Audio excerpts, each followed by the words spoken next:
The ice cubes rattled against the crystal, a sharp, rhythmic sound that had been grating on my nerves for the better part of 2 hours.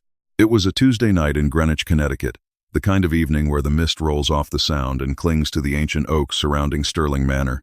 Inside, the atmosphere was even heavier. My son-in-law, Grant Miller, was on his fourth finger of Macallan 18, and the mask he'd been wearing for the last 8 months wasn't just slipping, it was disintegrating. I sat at the head of the mahogany table, my hands folded, watching him with the same detached precision I'd used for 30 years on the Superior Court bench. I had spent a lifetime reading men like Grant, men who mistook kindness for weakness and silence for surrender.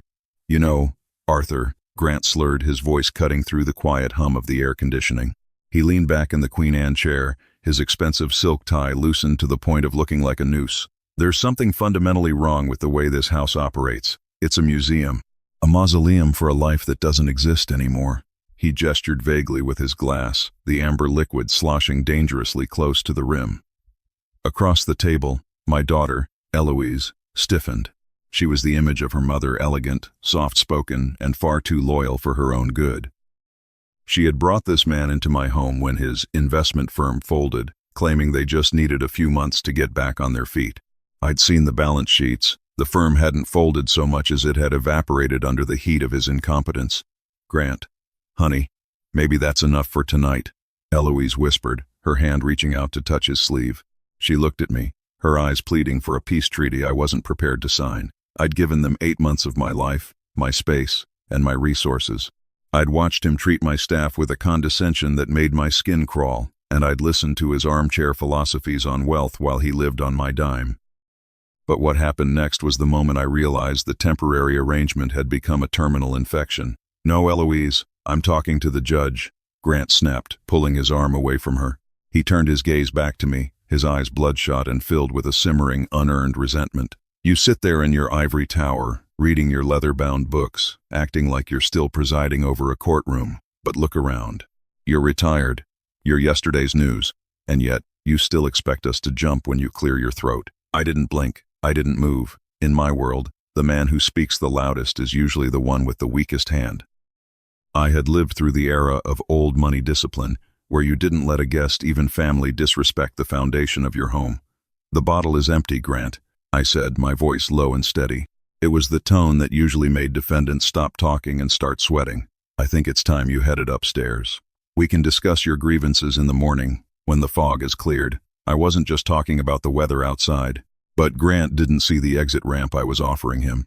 He saw a challenge. He stood up, the chair screeching against the hand-scraped hardwood, a sound that felt like a physical violation of the room's dignity. He swayed, his hand gripping the edge of the table so hard his knuckles turned white. "Get me another bottle from the cellar," he commanded. The word commanded is important here. He didn't ask. He didn't suggest. He spoke to me as if I were a clerk in his failing office. "And don't give me that look. I'm family. I'm the one who's going to be taking care of this place when you're too old to remember your own name. So, consider this practice. Servants obey, Arthur. Get moving." The room went cold.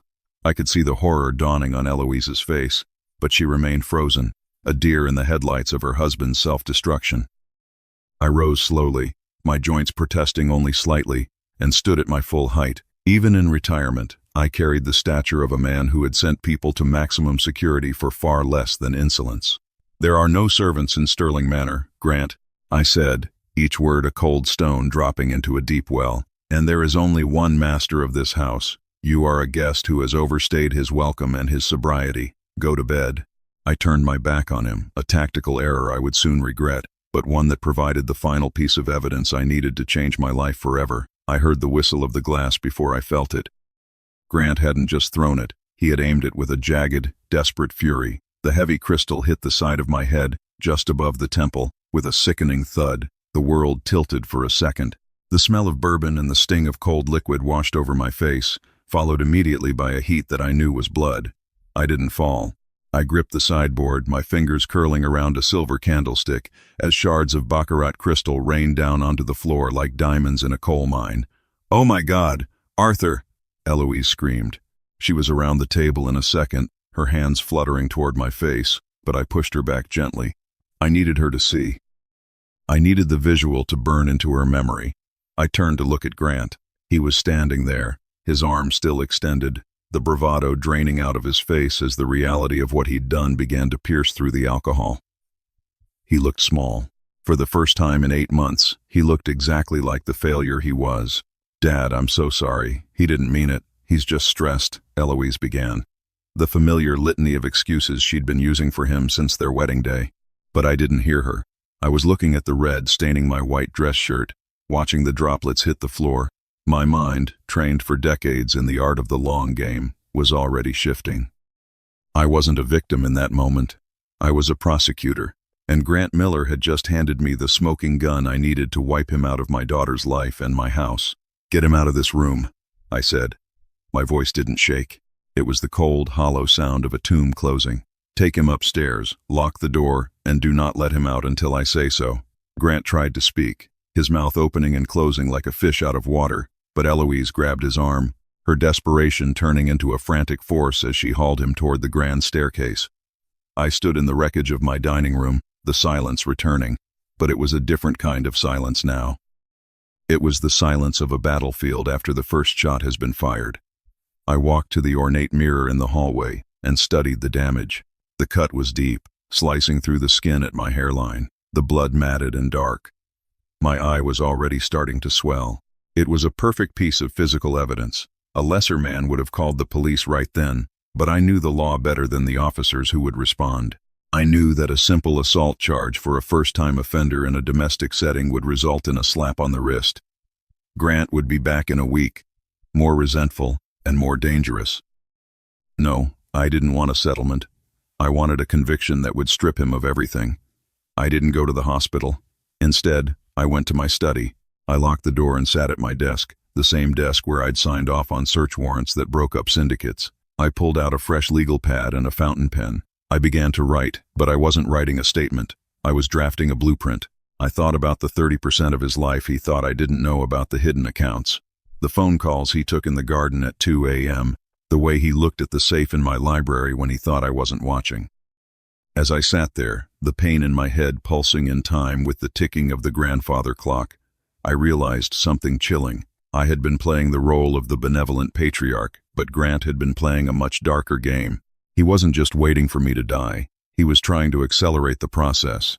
Earlier that day, I'd found a bottle of my heart medication in the trash empty even though I wasn't due for a refill for another 2 weeks. He wasn't just a drunk, he was a predator. I reached into the bottom drawer of my desk and pulled out a small, encrypted thumb drive. On it was the report from the private investigator I'd hired 2 months ago, the one Eloise didn't know about. I'd been waiting for a reason to use it, a catalyst to force her hand. Grant had provided the blood. The PI had provided the shovel. I scrolled through the photos of Grant meeting with a woman in a Newark parking lot, the documents showing he'd been forging Eloise's signature on loan applications, and the most damning piece of all, a life insurance policy he'd tried to take out on me, naming himself as the sole beneficiary. What happened next changed everything. I heard a faint metallic scratching at the library door. It wasn't Eloise. She was upstairs crying. The scratching was coming from the hallway, the sound of a key being tried in a lock that shouldn't have a duplicate. Grant wasn't passed out. He was coming to finish what he'd started with that glass. I turned off the desk lamp, the room plunging into a darkness illuminated only by the moonlight filtering through the shutters. I didn't reach for the phone. I reached for the heavy iron fire poker resting by the hearth. My heart was steady. My hand was firm. I realized in that moment that the man who had walked into this house 8 months ago thought he was moving into a retirement home. He was wrong. He had walked into a trap, and I was the one who had set it. The handle of the library door turned a slow, agonizing creak of metal that seemed to echo in the hollow of my chest. I stood in the shadows, the iron poker a heavy weight in my hand, my pulse steady as a ticking clock, but the door didn't open. Instead, I heard a sharp, hissed whisper from the hallway, followed by the retreating scuff of slippers. It wasn't Grant, it was Eloise. I set the poker back in its brass stand, my breath hitching as the adrenaline began to recede, leaving behind the dull, throbbing ache in my temple. I realized then that the house I'd built as a fortress had become a labyrinth of paranoia. I walked to the door, unlocked it, and peered out. Eloise was standing by the grand staircase, her silhouette illuminated by the moon glow hitting the stained glass of the landing. She looked fragile, her shoulders hunched as if she were trying to occupy as little space as possible. "Dad?" she whispered, her voice cracking. "Are you all right? I brought some ice and I wanted to apologize again." I stepped into the light, letting her see the blood that had dried in dark, jagged streaks down my jaw. I wanted her to feel the weight of it. "He's asleep?" I asked. "Passed out," she said, her eyes welling up. I took his shoes off. "He doesn't even remember throwing it. He thinks he just bumped into the sideboard." I looked at my daughter, my only child, and felt a wave of grief that had nothing to do with the physical wound.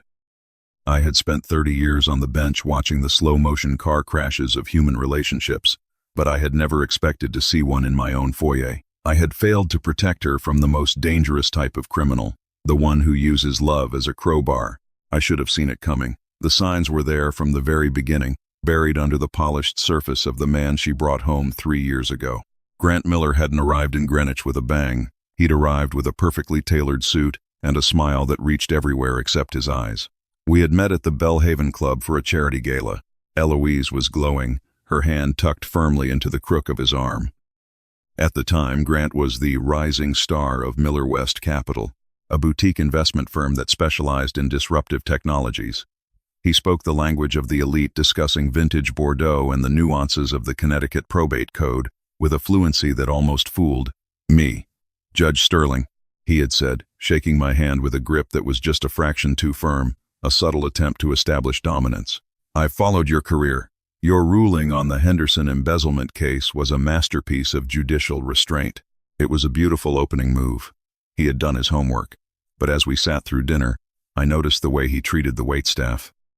He didn't look at them when he ordered. He didn't say thank you. He treated the people serving us like part of the furniture, an invisible infrastructure meant to facilitate his comfort.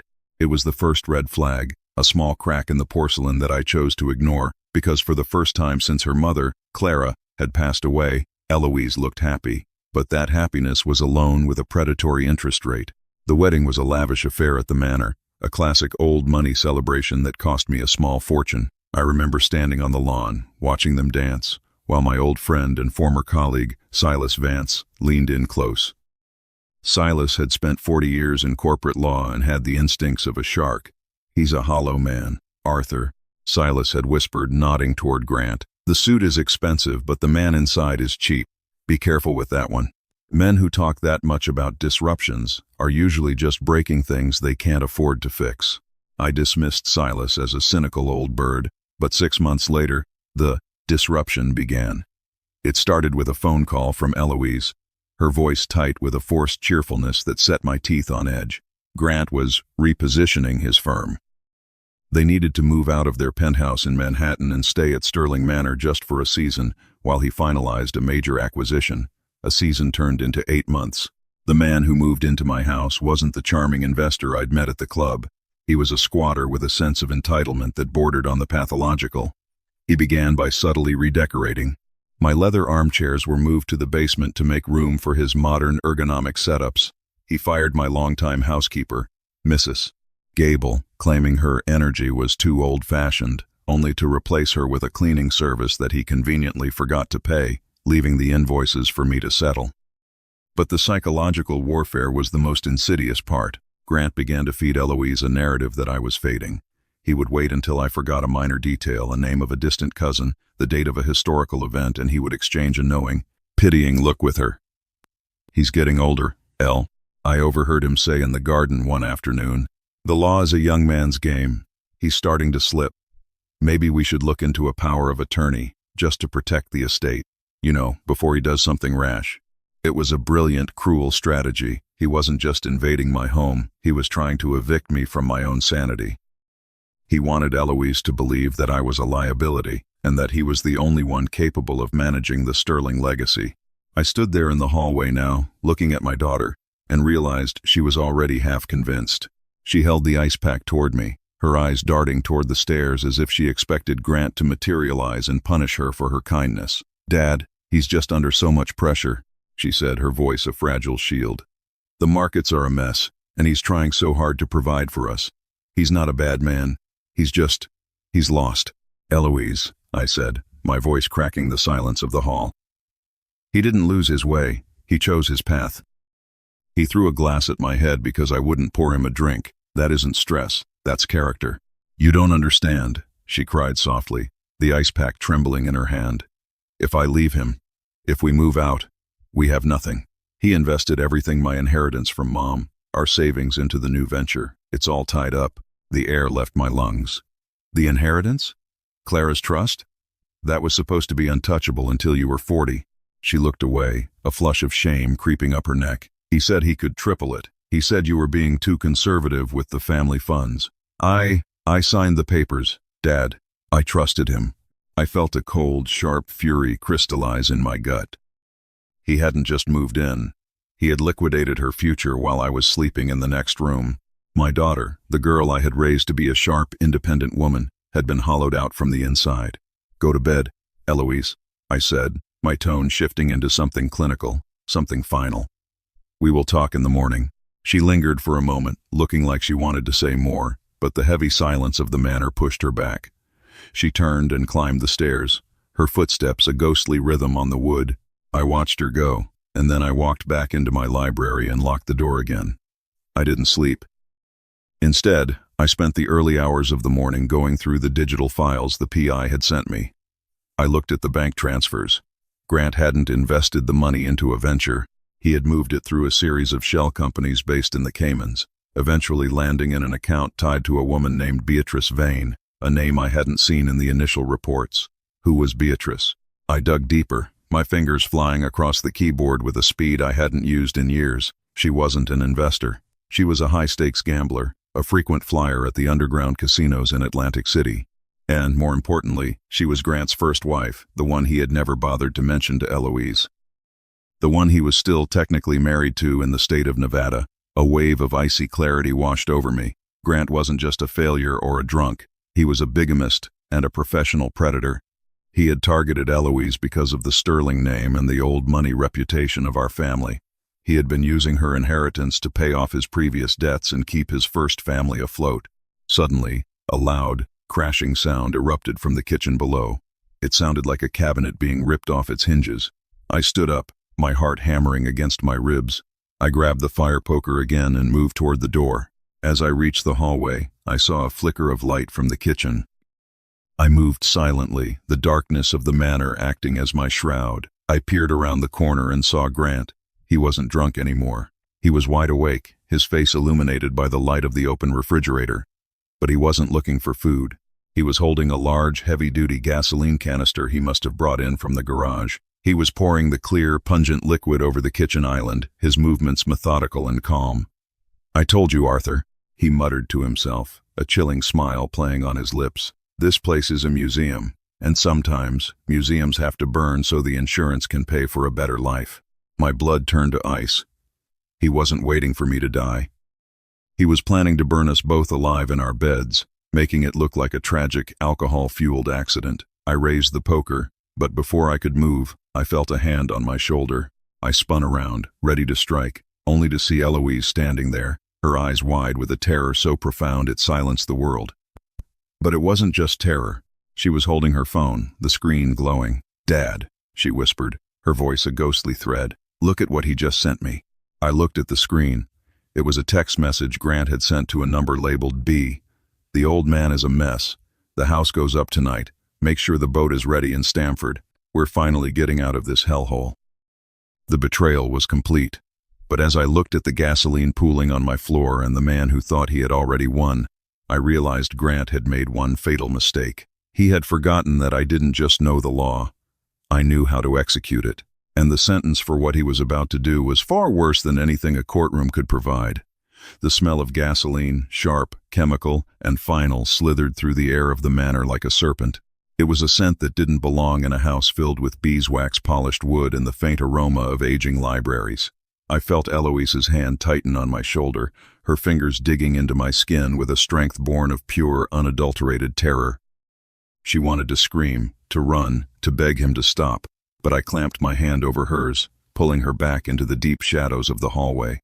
I didn't know it yet, but the next 10 minutes would determine whether we survived the night or became footnotes in a Greenwich fire marshal's report. I leaned close to her ear, my voice a breath of cold air. "Go to the library. Lock the door. Use the landline to call Silas Vance. Tell him the Gray Protocol is active. Do you understand?" She looked at me, her eyes glazed with tears, but she nodded. She knew Silas wasn't just a lawyer. He was the man who handled the Sterling family's most discreet security matters. As she disappeared into the darkness of the north wing, I turned my attention back to the kitchen. Grant was humming now, a low, discordant tune that chilled me more than the sight of the gasoline. He was standing by the center island, his back to me, tilted as he poured the last of the canister over the custom Italian marble. "You really should have just poured the drink, Arthur," he muttered, his voice echoing in the hollow space. He wasn't talking to me. He was talking to the ghost of the man he thought I was. It would have been so much simpler. A quiet retirement. A few years of fading away. But you had to be the judge. You had to look at me like I was something you found on the bottom of your shoe. I stepped out of the shadows and into the doorway. I didn't have the fire poker anymore. I had something far more powerful. I had the truth.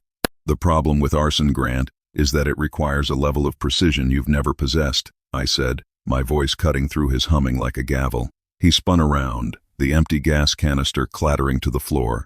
His face was a mask of jagged nerves, his eyes wide and wild. In his right hand, he held a silver Zippo, a gift I'd given him for his first anniversary with Eloise. The irony wasn't lost on me. "Arthur," he breathed, a manic grin stretching across his lips. "I thought you were tucked away in your office, writing your memoirs. You look terrible. That eye is really starting to go purple.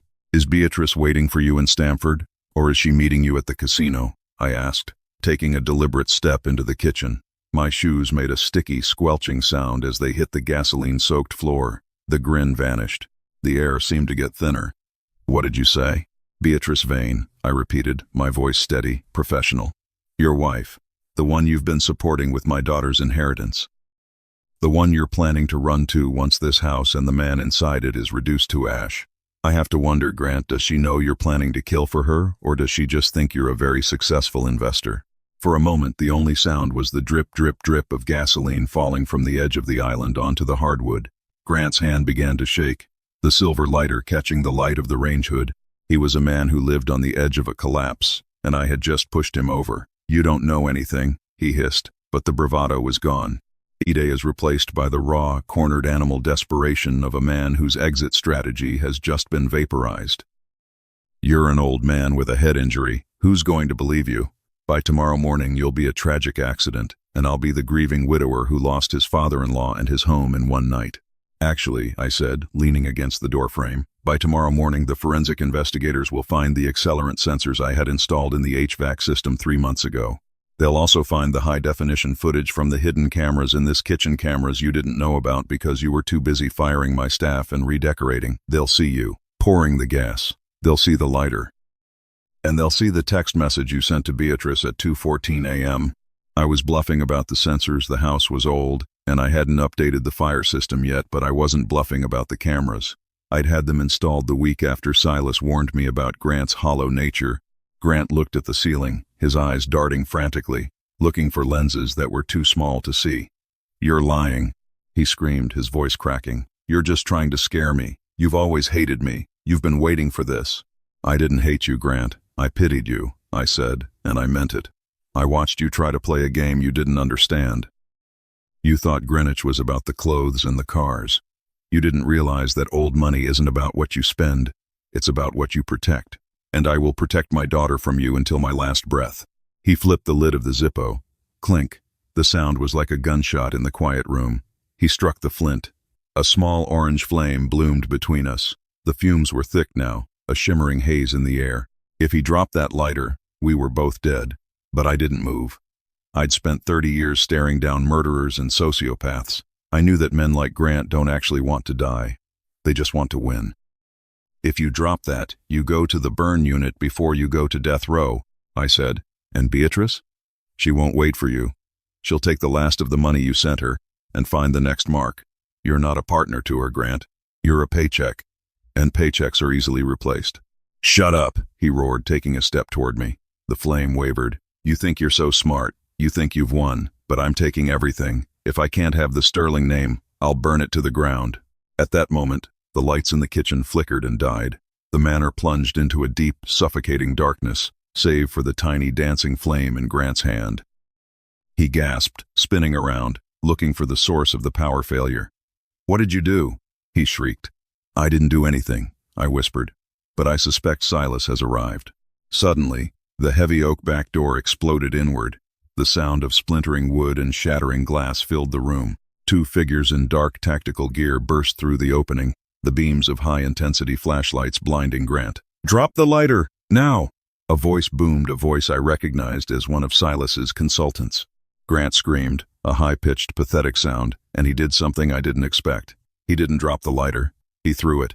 He didn't aim for the gasoline on the island. He aimed for me. I saw the silver arc of the Zippo through the air, the flame a trailing ribbon of fire. I dived to the left, my shoulder slamming into the doorframe as the lighter sailed past my head and struck the heavy velvet drapes in the hallway. The fabric, dry and ancient, ignited instantly. A wall of fire erupted behind me, cutting off my exit to the library. Through the smoke and the roar of the sudden blaze, I saw the security team tackle Grant to the floor. They weren't gentle. I heard the crunch of bone and his muffled cry of pain as he was pinned into the gasoline. "Arthur, get out of there!" Silas's voice came from the darkness of the garden, but I couldn't move toward the door. The fire on the drapes was spreading upward, licking the ornate plaster of the ceiling. I was trapped between a gasoline-soaked kitchen and a burning hallway. And then, through the smoke, I saw something that made my heart stop. Eloise. She hadn't stayed in the library. She was standing on the other side of the firewall in the hallway, her face pale, her eyes wide with horror as she watched the man she loved being crushed into the floor by armed men, and her father standing in a ring of fire. "Dad," she screamed, her voice barely audible over the crackle of the flames. She started to run toward the fire, her nightgown fluttering. "No! Stay back!" I shouted, but the smoke caught in my throat, turning the words into a ragged cough. The heat was becoming unbearable. The fumes from the gasoline were beginning to ignite in small, blue pops across the floor. I looked at Grant. He was looking back at me from under the boot of a security guard, and even then, even in his defeat, he was smiling. "We're all going, Arthur," he choked out, his mouth bloody. "The whole legacy, up in smoke." I realized then that the gray protocol wasn't enough. Silas's men were trained for intruders, not for a chemical inferno. I had to get Eloise out. I looked at the heavy silver serving tray on the sideboard, a wedding gift to my parents from 60 years ago. I grabbed it, using it as a shield against the heat, and prepared to leap through the burning drapes. But as I braced myself, a second explosion rocked the house. Not a bomb, but something worse. The gas line in the basement, which Grant must have tampered with earlier, had finally reached its limit. The floor beneath my feet groaned and buckled. I saw the kitchen island tilt, the gasoline-soaked marble sliding toward the growing fire in the hallway. I looked at Eloise one last time, a silent apology forming in my mind for all the things I hadn't told her. And then, the world turned white.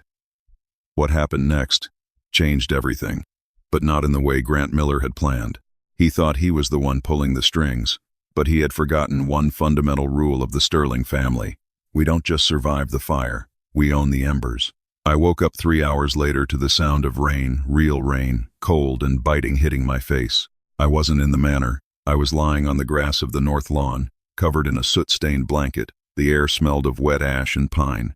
I turned my head, agonizingly slow, and saw the jagged, blackened skeleton of Sterling Manor silhouetted against the pre-dawn sky. The roof had collapsed. The museum was gone. But then I saw Silas. He was standing over a figure zip-tied and slumped against a police cruiser. And next to Silas was Eloise. She was wrapped in a yellow emergency blanket, her face smudged with soot, but she was alive. She was holding something in her hand, a small charred leather ledger she must have grabbed from my desk before the library went up. She saw me move and ran over, collapsing onto her knees by my side. "Dad, don't move. The paramedics said you have a concussion." "The house," I wheezed. "It's gone, Arthur," Silas said, stepping into my field of vision. His face was grim, but there was a spark of something else in his eyes. "But we found something in the rubble of the basement, something Grant didn't want us to see." He held up a clear evidence bag. Inside was a small, waterproof Pelican case. "He wasn't just planning to burn the house for the insurance," Silas whispered. "He was using the manor as a transit point. Arthur, your son-in-law, wasn't just a bigamist and a thief. He was laundering money for the Vane Syndicate. And that case? It's the ledger for the last 3 years of transactions. I looked at the blackened remains of my life's work and then at the man in the zip ties. The revenge I had planned was cold and legal, but the reality that was about to unfold was going to be much, much darker. Grant hadn't just crossed the Sterlings. He had stolen from people who didn't use courtrooms to settle their debts. "What do we do now?" Eloise asked, her voice trembling. I looked at the sunrise breaking over the sound, the light reflecting off the ruins of my home. "Now," I said, my voice hardening, "we stop being the victims. Silas, call the feds, but before they get here, I want 10 minutes alone with Mr. Miller." I didn't know it then, but the fire wasn't the end of the story. It was just the clearing of the land. And what I was going to build on top of Grant Miller's ruins would be a monument to a justice he couldn't even imagine. The rain turned the ash into a thick, gray slurry that coated everything: my hands, the emergency blanket, and the once pristine grass of the north lawn. I stood up, my knees buckling for a moment as the concussion made the world tilt like a ship in a storm. Silas reached out to steady me, his face a mask of weary professionalism. Behind him, the skeletal remains of Sterling Manor groaned in the wind, a charred ribcage of a life I had spent decades building. But I didn't look at the house. I looked at the man slumped against the tire of the black SUV. Grant Miller was a pathetic sight. His designer suit was scorched, the silk fused to his skin in jagged patches. His face was a map of bruises, and his eyes, those arrogant, calculating eyes, were darting toward the edge of the woods, looking for an exit that didn't exist. Silas's men stood like statues, their silhouettes sharp against the gray dawn. They had been told to wait. 10 minutes. "Arthur," Silas whispered, his hand lingering on my arm. "The local police are being diverted by a gas leak 2 miles down the road, and the feds are at least 20 minutes out. But after that, the clock starts ticking." I nodded, the movement sending a spike of white-hot pain through my temple. I walked toward Grant, my footsteps heavy in the mud. Eloise stayed back, her yellow blanket a bright, jarring spark in the gloom. She was watching me, her expression a mix of terror and a dawning, icy realization. She wasn't the same woman who had poured him coffee yesterday morning. She was seeing the monster in the light for the first time. As I approached, Grant tried to straighten his shoulders. He even managed a weak, blood-flecked sneer. "What's the matter, Judge? Come to deliver the verdict. You look like you've already got one foot in the grave. You're shivering." "It's pathetic." I didn't answer him. I reached into the evidence bag Silas had handed me and pulled out the small, waterproof Pelican case. I held it up so he could see it. The way the color drained from his face was more satisfying than any physical blow could have been. "I didn't know it yet," I said, my voice low and rasping from the smoke. "But this wasn't just your retirement fund, Grant. This was your death warrant." I sat on a fallen branch directly in front of him, forcing him to look up at me. "Silas tells me this ledger is very detailed. It doesn't just list numbers. It lists names, dates, locations. It seems you weren't just laundering money for Beatrice Vane's brother. You were skimming from the top, 5% here, 10% there. Over 3 years, that adds up to a lot of disgruntled people with very long memories." Grant's breath began to hitch, a shallow, panicked sound. "You don't understand how it works, Arthur. I was forced into it. They came after me when the firm started to dip. I was protecting Eloise. I was protecting the family name."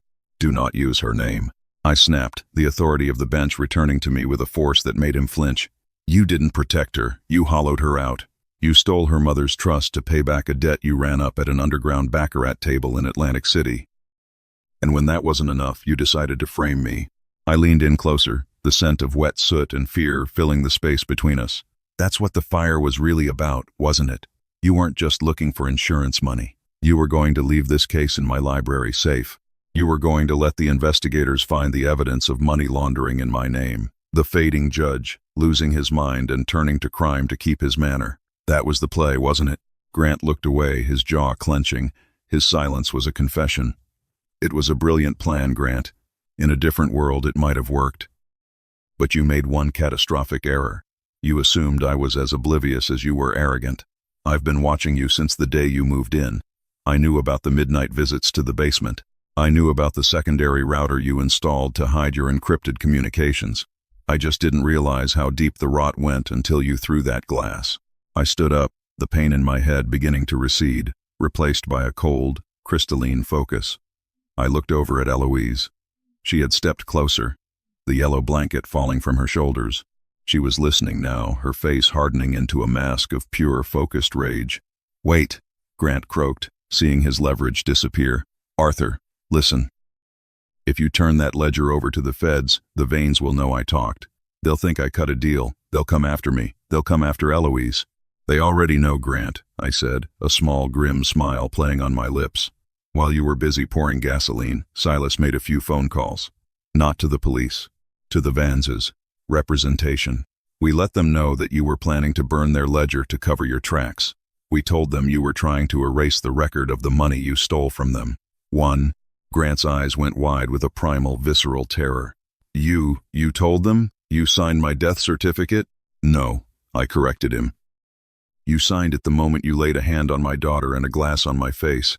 I'm just the one delivering the mail." I turned to Silas. "Call the feds. Tell them we have the suspect in custody and the evidence is secured. But before you do, I want Grant to see one more thing." I reached into my pocket and pulled out my phone. I opened the PI's report and scrolled to the photo of the life insurance policy he had taken out on me. I held it in front of his face. "I updated my will yesterday morning, Grant. Before dinner. Before the whiskey. I added a very specific clause. If I die under unusual circumstances including fire, heart failure, or accidental falls, my entire estate, every penny, goes into a legal defense fund dedicated to one single purpose, ensuring that whoever is responsible receives the maximum sentence possible under the law, with no possibility of parole. And if that fails, the money is diverted to a private security firm tasked with monitoring the perpetrator for the rest of their natural life." I watched the realization sink in. He wasn't just going to jail. He was going to spend every second of his life looking over his shoulder, caught between the slow, grinding gears of the law and the fast, lethal justice of the people he'd betrayed. He had tried to play the Sterlings, but he was playing checkers against a man who had mastered Grandmaster chess. "Dad?" Eloise's voice was small, but it held a new strength. She walked up to us, her eyes locked on Grant. He looked at her, his expression twisting into a plea, a final attempt to manipulate the woman who had loved him. "El, please, tell him. You know me. You know I love you. Everything I did so we could have a future." Eloise didn't scream. She didn't cry. She leaned down and did something I didn't expect. She took the wedding ring off her finger, the diamond I had helped Grant pick out, a stone that had belonged to my own mother, and she dropped it into the gray mud at his feet. "You're not a man, Grant," she said, her voice like a scalpel. "You're a parasite, and I'm done being the host." She turned and walked back toward the SUV, her head held high, the firelight from the ruins reflecting in her eyes. I felt a surge of pride so powerful it almost eclipsed the grief of losing the house. She was a Sterling. She had finally come home. I looked back at Grant. He was trembling now, a broken, shivering mess in the rain. The sun was beginning to peek over the horizon, casting long, pale shadows across the lawn. In the distance, the first faint wail of sirens began to drift through the trees. The feds were coming. "Wait," Grant whispered, his voice barely audible. "Arthur, there's something you don't know. About Beatrice. About why she's really in Stamford." I paused, my hand on the handle of the SUV door. "What are you talking about?" "She isn't just waiting for me," Grant said, a frantic, desperate light in his eyes. "She has your wife's jewelry, Arthur. The emeralds. The pieces you thought were in the safe. I didn't just take the money.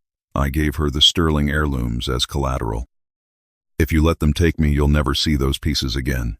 She'll melt them down or disappear them into the black market the second I don't show up." My blood turned to liquid nitrogen. Clara's emeralds. They were more than jewelry. They were the only physical pieces of her that Eloise had left. They were supposed to be in the hidden floor, safe in the library, a safe Grant shouldn't have been able to find. I looked at the smoking ruins of the library.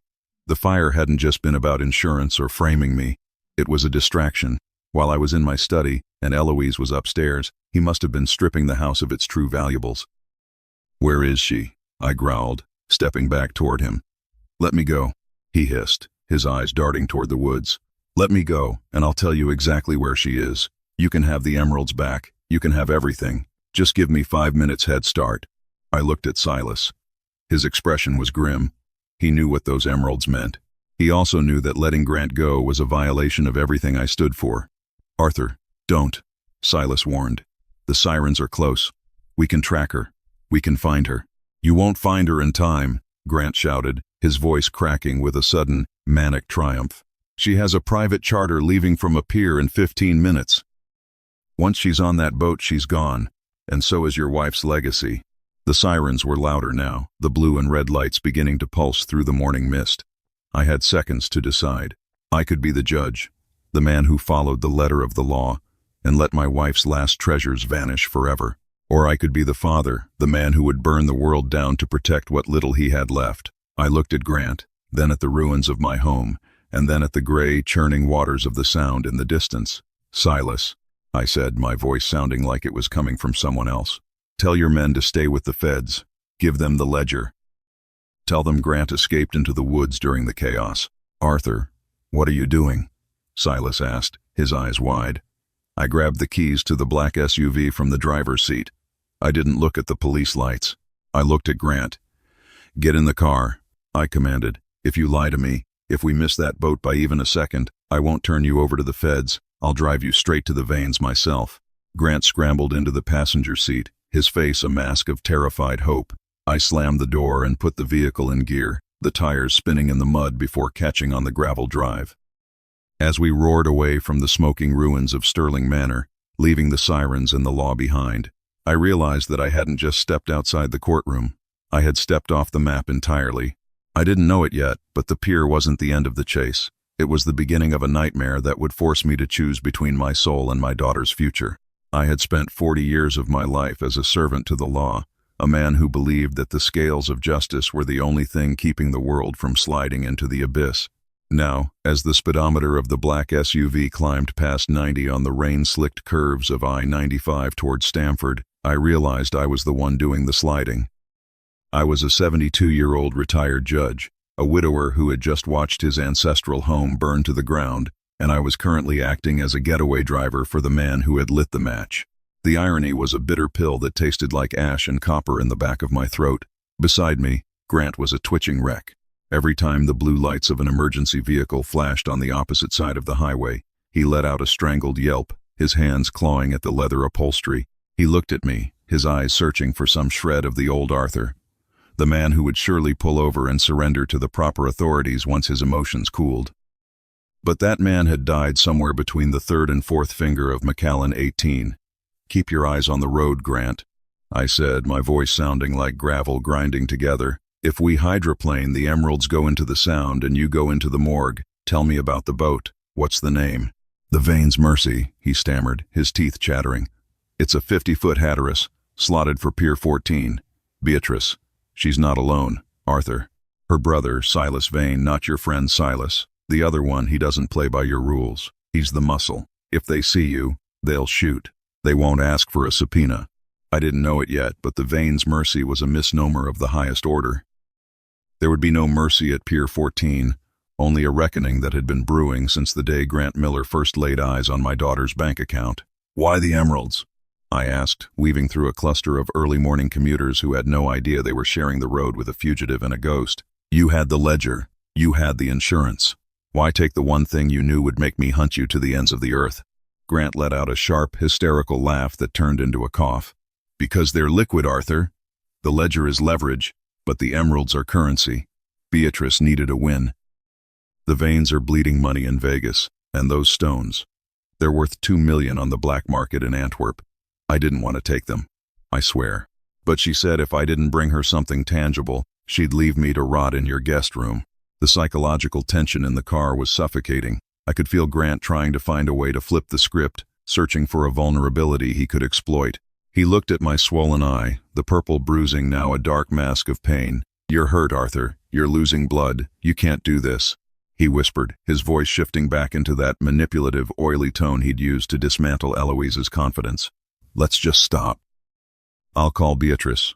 I'll tell her to leave the jewelry at a drop-off point. We can tell the police I was kidnapped by the Vanes. We can save the Sterling name. Think of Eloise. Do you want her to see her father in a mugshot?" I didn't even look at him. I reached over, grabbed the front of his scorched suit jacket, and slammed his head back against the headrest. The sound was a dull thud that silenced his whining. "If you mention my daughter one more time, I will stop this car on the bridge and throw you over the railing. You are not a husband. You are a debt that I am finally collecting." We pulled into the Stamford Harbor area just as the sky was turning a bruised, sickly shade of gray. The rain had intensified, a relentless curtain of water that blurred the lines between the asphalt and the sea. Pier 14 was a secluded stretch of concrete at the far end of the marina, shadowed by rusted shipping containers and the skeletons of winter-docked yachts. I saw the Vane's Mercy. It was a sleek, predatory vessel, its engines already humming with a low-frequency throb that vibrated in my chest. A woman stood on the aft deck, wrapped in a trench coat that looked like it cost more than most people's cars. She was holding a small, velvet-lined box, the kind that had sat on my wife's vanity for 40 years. "That's her," Grant whispered, his voice trembling with a mixture of fear and a dark, obsessive longing. "That's Beatrice." I stopped the SUV 50 yards from the dock, keeping the engine running. "Stay here. If you try to run, my friend Silas is 3 minutes behind us with a team that won't care about your rights." I stepped out into the rain. The cold was a shock, but it felt clean compared to the air inside the car. I walked toward the boat, my hand tucked into my coat pocket, gripping the cold iron of the fire poker I'd managed to toss into the back seat before we fled. It wasn't a gun, but in the hands of a man with nothing left to lose, it was enough. Beatrice Vane watched me approach with the calm, detached interest of a scientist observing a dying insect. She was beautiful in a way that felt manufactured, sharp cheekbones, eyes the color of ice, and a mouth that looked like it had never known a genuine smile. "You must be the judge," she called out over the roar of the rain and the engines.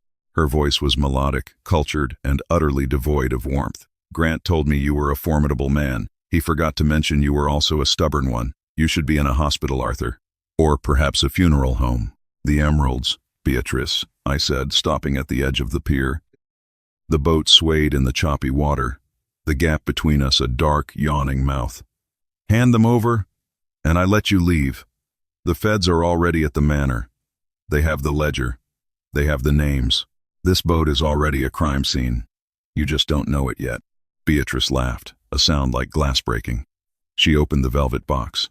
Even in the gray light of a Connecticut storm, the sterling emeralds glowed with an inner fire. They were masterpieces of nature, deep green and flawless. Seeing them in her hands felt like watching someone hold my wife's heart hostage. "The ledger is a nuisance," she said, snapping the box shut. "But these are a new beginning. And as for Grant, well, I think we both know he's a liability. He's the one who brought the fire to your door, Arthur. He's the one who couldn't keep his hands off the bottle or his mouth shut at the club. I'm doing you a favor by taking him off your hands."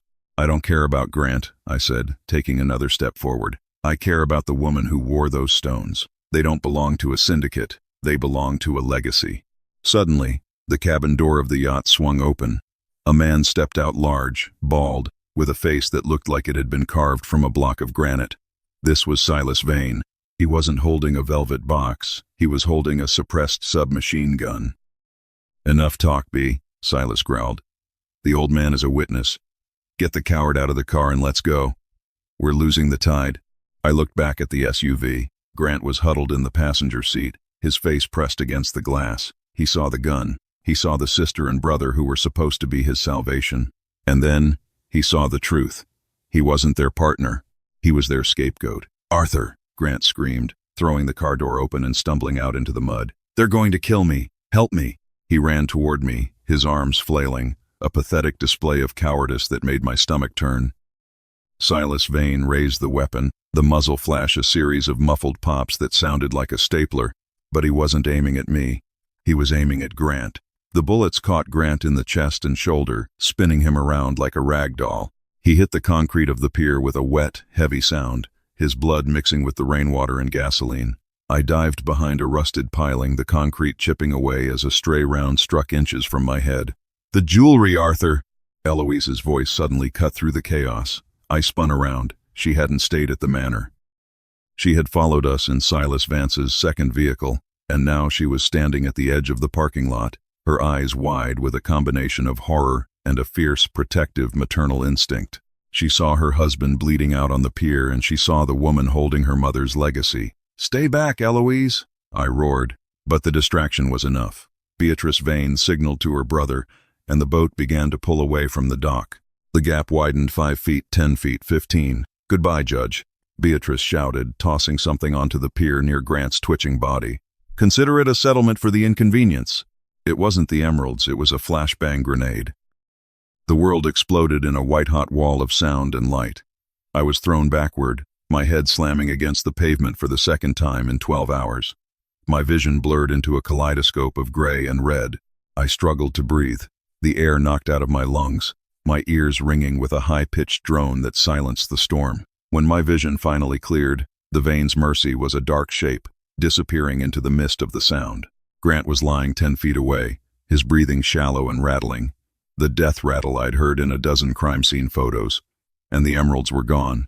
But then, I felt a hand on mine. It was Eloise. She was kneeling in the blood and the rain, her face inches from mine. She wasn't crying anymore. Her eyes were as hard as the stones we'd just lost. "Dad," she whispered, her voice trembling with a terrifying coldness. "They took them. They took Mom." I looked at my daughter, and for the first time I didn't see the girl I needed to protect. I saw the partner I needed to finish this. The escalation had reached its peak, and the collapse was beginning. But as I looked at the dying man who had started it all, I realized that Grant Miller had one final secret, a secret that was currently tucked into the waistband of his trousers, a small, GPS-encrypted transponder he'd stolen from the Vanes' office weeks ago as his own insurance. I reached out, my fingers trembling as I pulled the device from his belt. The screen was cracked, but a single blinking red dot remained. "We're not going to the police, Eloise," I said, the judge and me finally, irrevocably dead. "We're going to the sound." What happened next would change the Sterling name forever. We weren't just chasing jewelry anymore. We were chasing the only thing left of our souls. But as I looked at the red dot, I realized the Vanes weren't heading for international waters. They were heading for a private island, owned by a man I had personally sentenced to life in prison 20 years ago. The trap wasn't just for Grant, it was for me. The blood on my hands was cooling, turning tacky and dark as the rain continued its relentless assault on the Stamford Pier. I looked down at Grant Miller, the man who had been my son-in-law, the man who had burned my history and stolen my daughter's future. He was gasping, a wet, rhythmic sound that told me his lungs were filling with more than just air. His eyes were fixed on the gray sky, wide with a realization that no amount of money or manipulation could fix. I felt no pity, I felt no triumph. I only felt a hollow, bone-deep exhaustion that made me want to sink into the concrete and let the sound take me. But the blinking red light on the GPS transponder in my palm wouldn't let me rest. It was a heartbeat, a tiny electronic pulse that linked me to the thieves disappearing into the mist. I thought I had hit rock bottom when the manor collapsed. But standing over a dying man while my daughter watched with eyes as cold as flint, I realized rock bottom was a moving target. The law, the bench, the decades of presiding over the order of society, it all felt like a costume I had outgrown. "Arthur," Grant wheezed, his hand clawing weakly at my sleeve. The island. It's not. Just for the stones." I leaned down, my face inches from his. The smell of copper and salt was overwhelming. "Who is waiting for you, Grant? Who did you sell the Sterling name to?" "Blackwood," he choked out, a spray of red dotting his pale lips. "Julian Blackwood. He didn't just want the emeralds. He wanted you. He's been funding me for years. He wanted the Sterlings to fall." The name hit me harder than the glass had. Julian Blackwood. 22 years ago, I had presided over the trial of the century, a racketeering and homicide case that had dismantled a shipping empire. Blackwood was a man of immense wealth and zero conscience, a predator who believed that Greenwich was his personal hunting ground. I had handed him a life sentence without the possibility of parole. I had thought he was a ghost, rotting in a maximum security cell in upstate New York. I didn't know it yet, but ghosts have long arms, and Blackwood had been reaching for my throat through Grant Miller since the day Eloise met him. "Dad, he's gone," Eloise said, her voice devoid of emotion. I looked up. Grant's eyes were still open, but the light behind them had vanished. He died on a wet pier in the shadow of a city that didn't know he existed, a pawn who thought he was a king. I stood up, my joints screaming, and looked at Silas Vance, who had finally arrived with 2 of his men. Silas took one look at Grant, then at the smoking ruins of my wife's legacy, and he did the only thing a true friend could do. He didn't call the police. He called a cleanup crew. "Arthur, you're in shock," Silas said, stepping over the body to grab my shoulders. "You need a hospital. You've got a concussion, and God knows what else." "I have a blinking light, Silas," I said, holding up the transponder. "And I have a name. Julian Blackwood." Silas froze. The color drained from his weathered face. "Blackwood? That's impossible. He died in prison 3 years ago. There was a report. A heart attack. Reports can be bought, Silas, just like son-in-laws. I growled. I looked at the sound, where the Vane's mercy had vanished. He's at Blackwood Reach, he's waiting for the emeralds, and he's waiting for me. He didn't just want to steal from us. He wanted to witness the collapse. He wanted to see the great Judge Sterling reduced to a vigilante. The psychological weight of the revelation was staggering. My entire life, the marriage, the temporary move-in, the financial ruin, it hadn't been a series of unfortunate events. It had been a choreographed execution.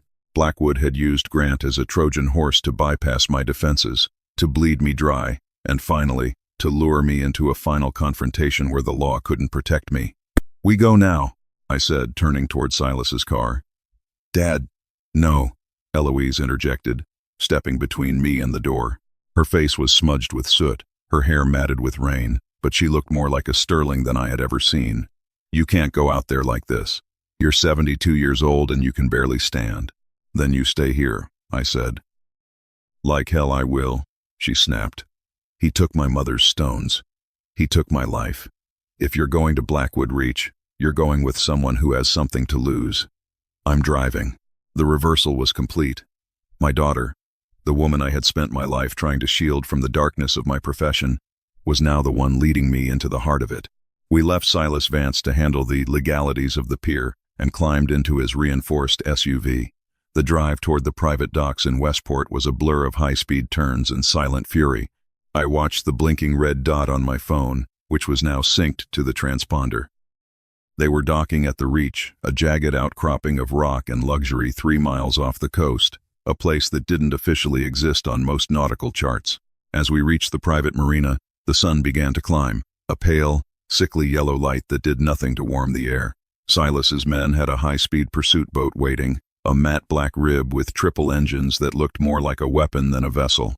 I climbed aboard, the fire poker still gripped in my hand, a primitive tool for a primitive mission.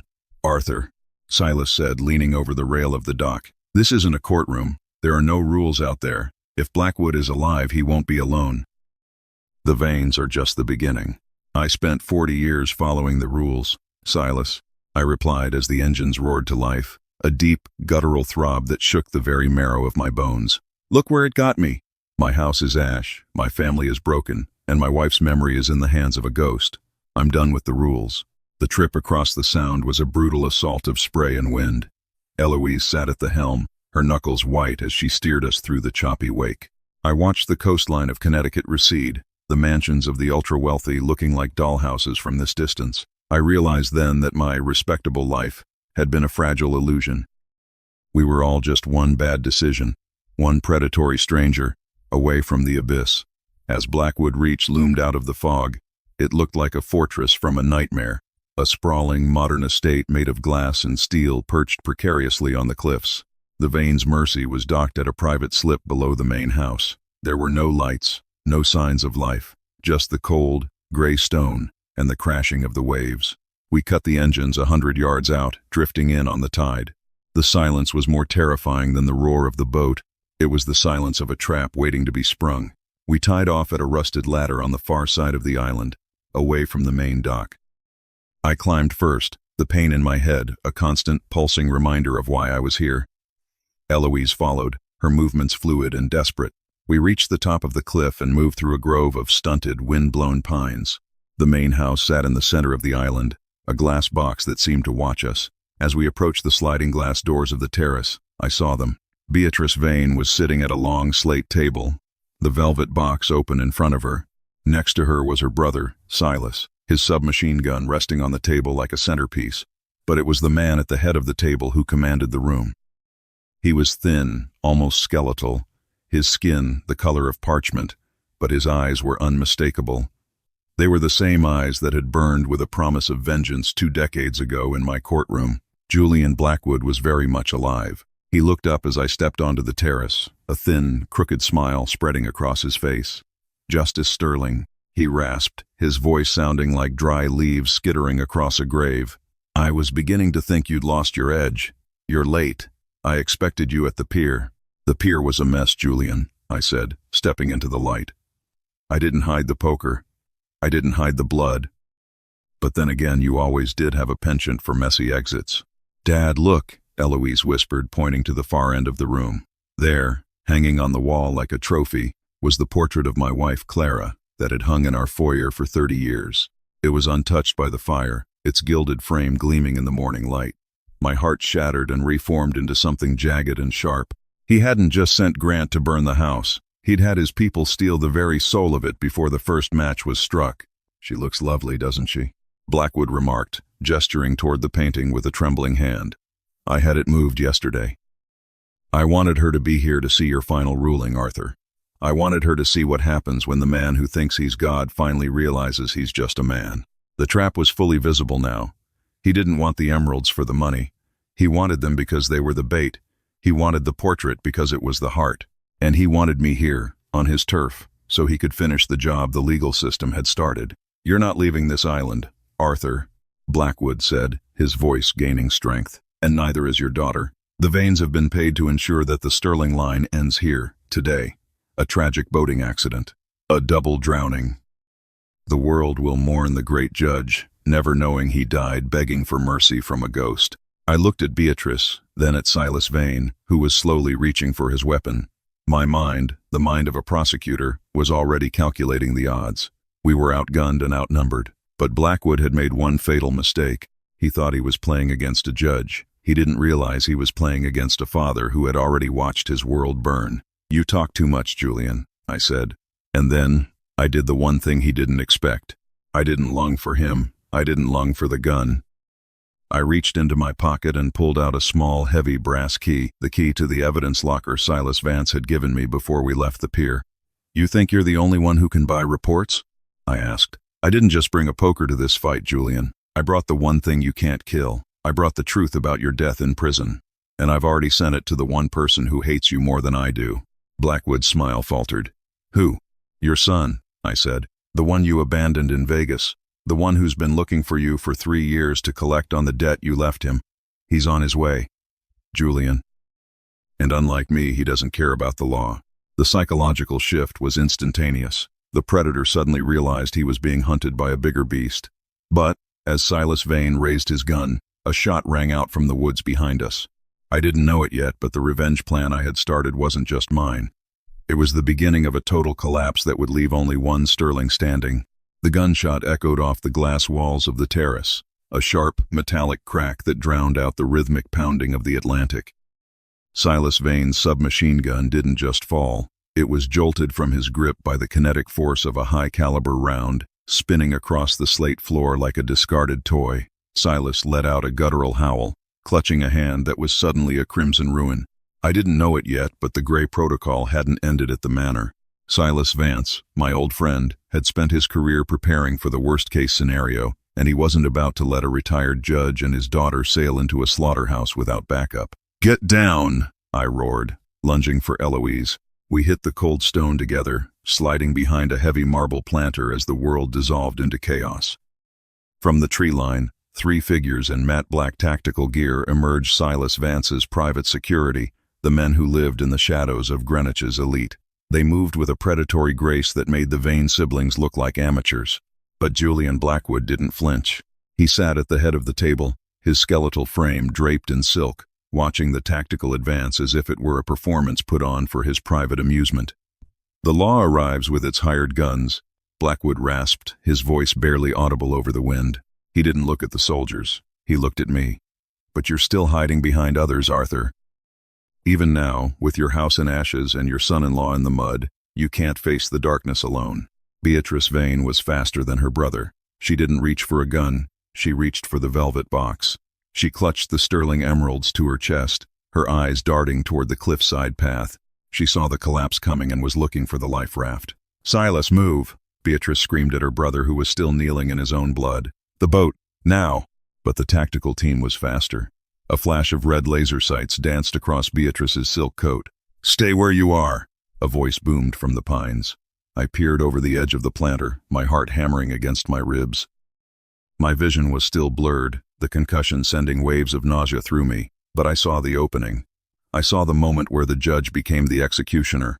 I stood up, the fire poker gripped in my right hand, and I didn't look at the soldiers or the Vanes.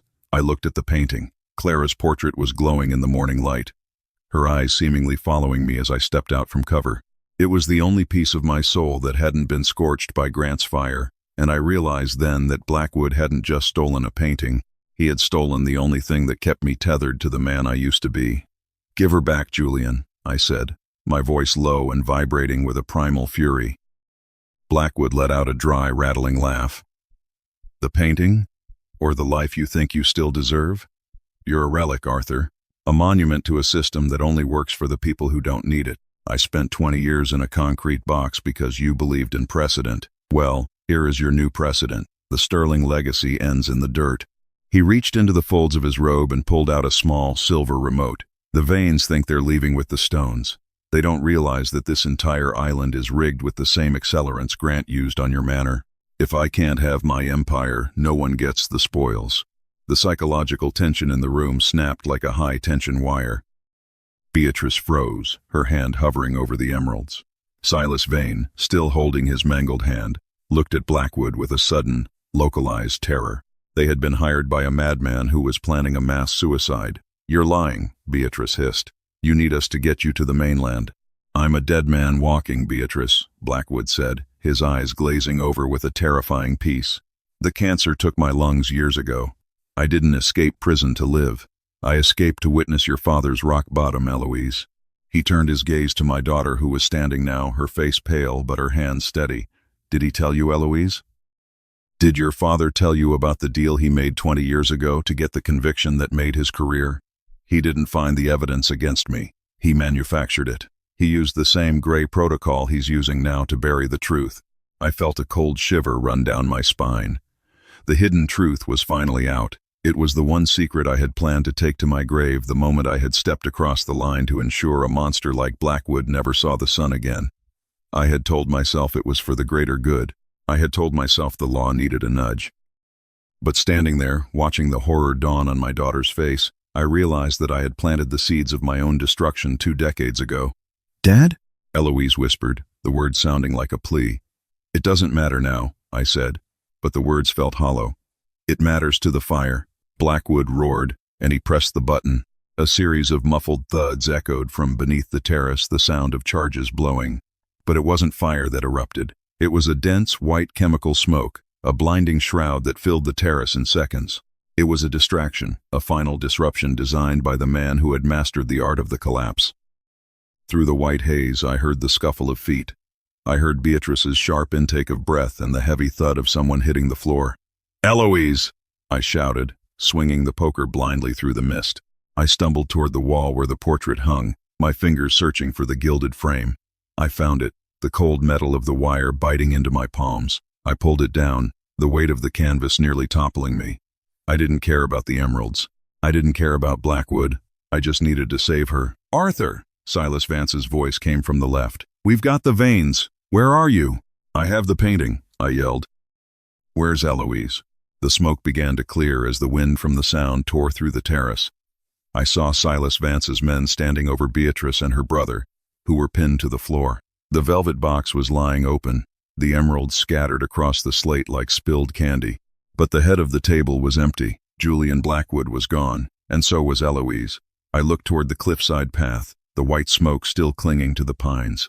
A flash of yellow, the emergency blanket Eloise had been wearing earlier, disappeared around the bend toward the jagged rocks of the Devil's Throat, the point where the island met the deepest part of the sound.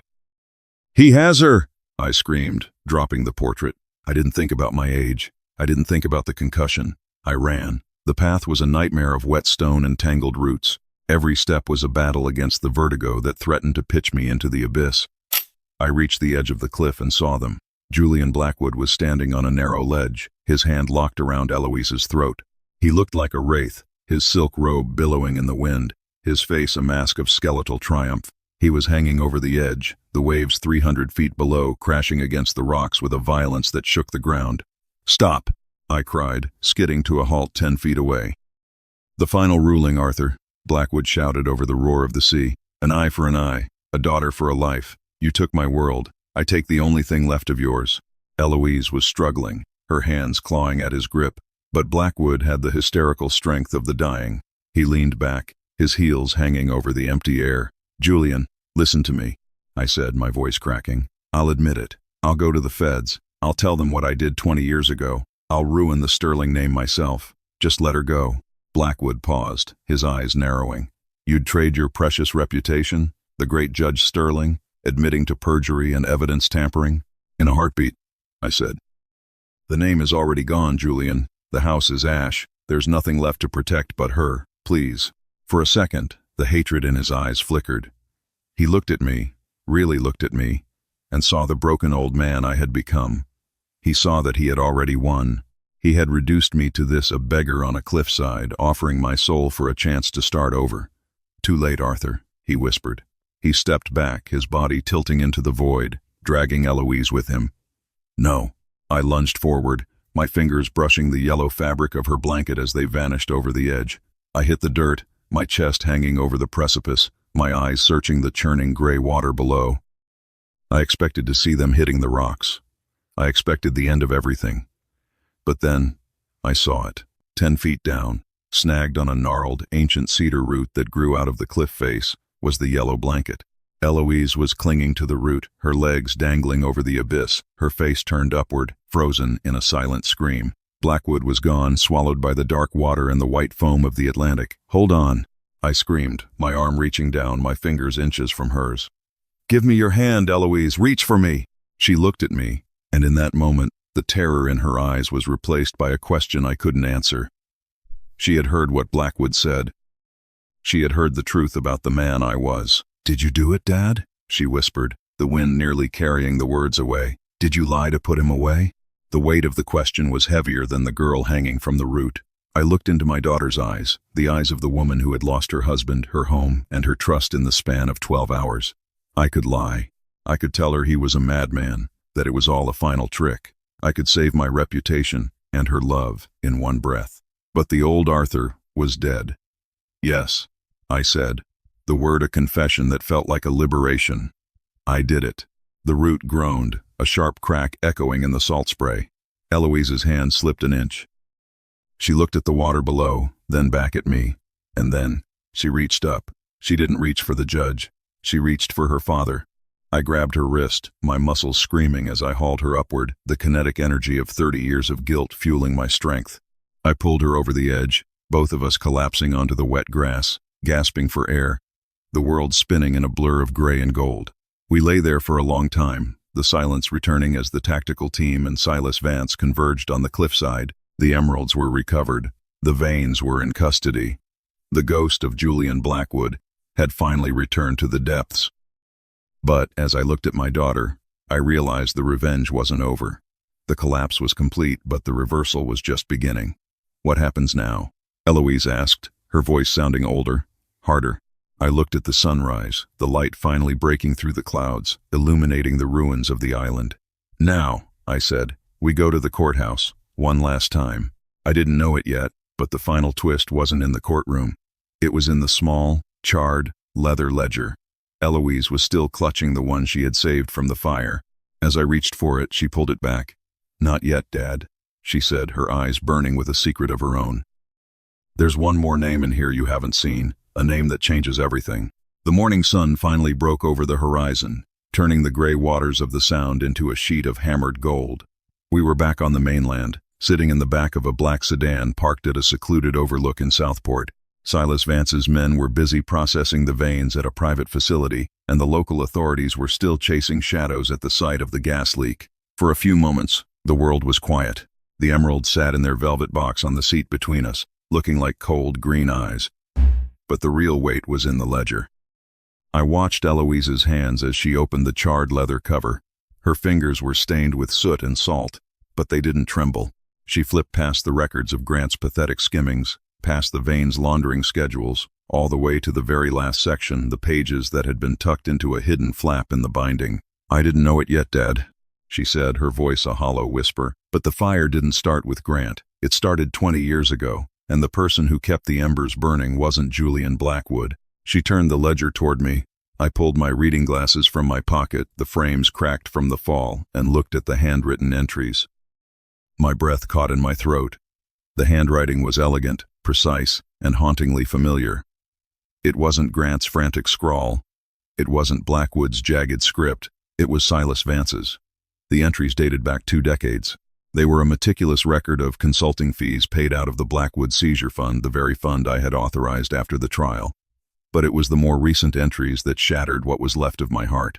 There were payments to a talent scout for the introduction of Grant Miller to my daughter. There were detailed notes on Grant's gambling debts, which Silas hadn't just monitored, he had financed them through third-party lenders. "He vetted him, Dad," Eloise said, a single tear finally carving a path through the soot on her cheek. "Silas found the perfect predator to bring into our home. He knew Grant would eventually drown, and he knew that when he did, you'd call the Gray Protocol. He didn't just help you clear the ruins. He designed the collapse so he could finally secure the one thing Blackwood hid from everyone, the offshore access codes buried in this ledger." I felt a coldness settle over me that no sun could ever warm. Silas Vance, my oldest friend, my best man, the man who had stood by my side while I buried Clara. He hadn't been protecting the sterling legacy, he had been harvesting it. He knew I had crossed the line 20 years ago to convict Blackwood, and he had used that secret as a leash. He had allowed Grant to burn my house, allowed my daughter's life to be dismantled, all so he could step in as the savior and walk away with the prize. "Arthur, are you all right?" I looked up. Silas Vance was standing outside the car window, tapping gently on the glass. He had a thermos of coffee in one hand and a look of deep, concerned friendship on his face. In the light of the morning, he looked like the embodiment of Greenwich dignity. But now, all I saw was a shark in a cashmere coat. I rolled down the window. The salt air rushed in, sharp and biting. "We found the codes, Silas," I said, my voice as level as a horizon line. Silas didn't blink. He didn't flinch. He just smiled that weary, knowing smile. "That's good news, Arthur. Truly. We can get the feds involved now. We can make sure the Vane Syndicate is dismantled for good. You and Eloise can finally start the process of rebuilding." "Rebuilding what, Silas?" I asked. I stepped out of the car, the fire poker still in my hand, not as a weapon this time, but as a cane. I stood at my full height, the judge returning to the bench for one final private session. The house is gone. The name is tarnished. And it turns out the man I trusted with my life was the one who handpicked the man who destroyed it. The smile on Silas's face didn't vanish. It simply shifted. It became something harder, more clinical. He set the thermos down on the hood of the car. "I've spent 40 years in your shadow, Arthur," Silas said, his voice dropping the pretense of warmth. "I watched you get the accolades, the bench, the old money respect, and I was the one who did the dirty work. I was the one who made sure the evidence appeared when you needed a win.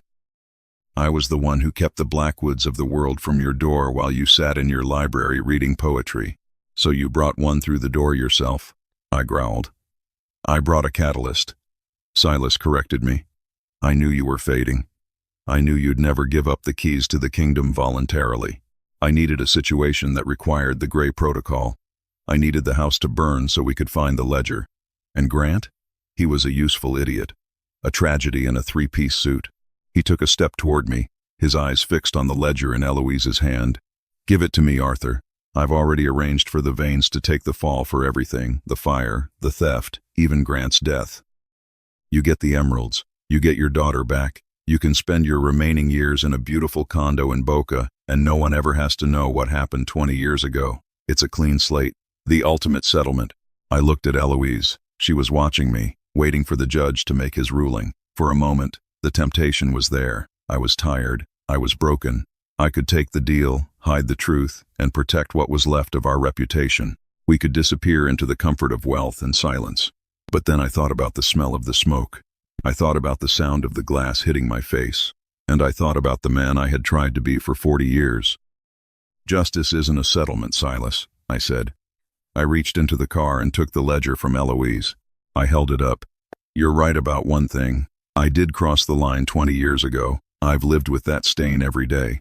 But today, the cycle ends." I pulled my phone from my pocket and hit send on an email I had drafted during the drive from the pier. It was the full, unedited report from the PI, combined with the photos of the ledger pages and a recorded confession I'd made into my voice memos while Eloise was driving. "What did you do?" Silas hissed, his hand going to the inside of his jacket. "I sent it to the U.S. Attorney," I said, "and to the New York Times. The Sterling scandal is going to be the lead story tomorrow morning. My career is over. My reputation is dead.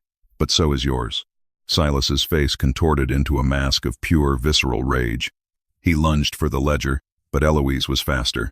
She stepped out of the other side of the car, holding the velvet box of emeralds. "The police are 2 minutes away, Silas," she said, her voice echoing my own authority. "We called them the moment we pulled over, and unlike your men, these aren't consultants. They're the real thing." In the distance, the wail of sirens began to rise, not the distant, diverted sirens from earlier, but a chorus of them, converging on our location. Silas froze. He looked at the car, then at the woods, then back at me. He realized the gray protocol had been overridden by something he hadn't accounted for, a man willing to destroy himself to do the right thing. "You're a fool, Arthur," Silas spat. "You'll die in a cell." "Perhaps," I said, "but I'll die as the master of my own house, even if that house is a 6x9 room." The police cruisers swerved into the overlook, gravel flying as they boxed us in, officers spilled out, weapons drawn. Silas Vance, the kingmaker of Greenwich, slowly raised his hands. As they moved in to cuff him, I felt a strange, terrifying lightness. The burden of the secret I'd carried for 2 decades was gone. The museum had truly burned down, and the ghost of Julian Blackwood had finally been exorcised. 6 months later, I sat on a bench in a small, public park in New Haven. I wasn't wearing a suit. I was wearing a simple wool coat and a cap to hide the scar on my temple. My trial was still months away, but the headlines had already done their work. I was no longer the Honorable Arthur Sterling. I was a disgraced former judge. But as I watched the autumn leaves dance across the grass, I felt a peace I hadn't known in years. A car pulled up to the curb. It wasn't a black SUV or a luxury sedan. It was a modest, silver hatchback. Eloise stepped out, looking radiant in a way that had nothing to do with jewelry. She had moved into a small apartment near the university, where she was finishing her degree in social work. She was rebuilding her life on her own terms, with her own money, the remains of her mother's trust that we'd managed to claw back from the Vane accounts. She walked over and sat next to me, handing me a paper cup of coffee. "How are you feeling, Dad?" "Like a man who's finally retired," I said with a small smile. We sat in silence for a while, watching a young couple walk their dog. The emeralds were in a bank vault, destined to be sold to fund a scholarship for children of domestic violence, a final tribute to Clara's kindness. The Sterling name was a cautionary tale now, but the Sterling blood was still strong. "I didn't know it yet," Eloise said softly, leaning her head on my shoulder. "But when the house burned down, I thought I'd lost everything. I thought the fire took my past and my future." "And now?" I asked. She looked at me, her eyes clear and bright. "Now I realized the fire didn't take anything that mattered.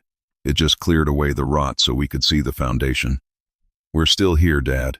That's the only legacy that counts." I took a sip of the coffee. It was hot, strong, and real. I realized then that revenge isn't about the strike or the win. It's about the truth that remains when the smoke clears. Grant Miller, the Vanes, Julian Blackwood, and Silas Vance, they were all gone, consumed by the very darkness they tried to wield. But we were standing in the light. The moral of the story isn't that the law is perfect or that justice is guaranteed. It's that even in a world of predators and ghosts, you have a choice. You can be the man who pours the drink, or you can be the man who breaks the glass. But in the end, the only way to truly win is to be the one who owns the truth, no matter the cost. I stood up, and for the first time in a long time, I didn't need a poker or a cane. I had my daughter's arm, and I had the road ahead. We walked toward the car, leaving the shadows of Sterling Manor behind us, ready to build something that would never, ever burn.